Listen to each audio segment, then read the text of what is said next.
मागच्या व्हिडिओमध्ये तुम्ही बघितलं की आम्ही गावाला जायला निघालोय. आता पुढे काही उठलो तेव्हा आम्ही महाराष्ट्रात पोचलो होतो.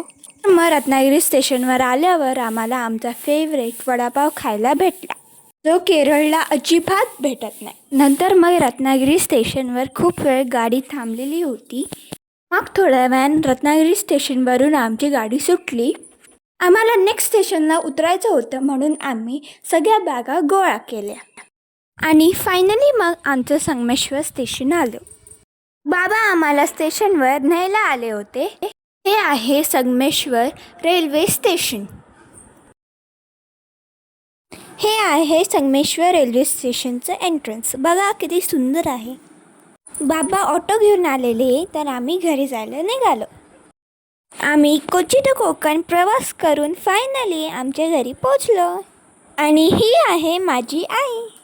तर आज स्पेशली जेवायला झिंगा आणि फिश बनवलेली आणि ते खूप टेस्टी होतं. तर हा होता माझा कोची टू कोकण प्रवास. तर भेटूया आपण नेक्स्ट व्हिडिओमध्ये.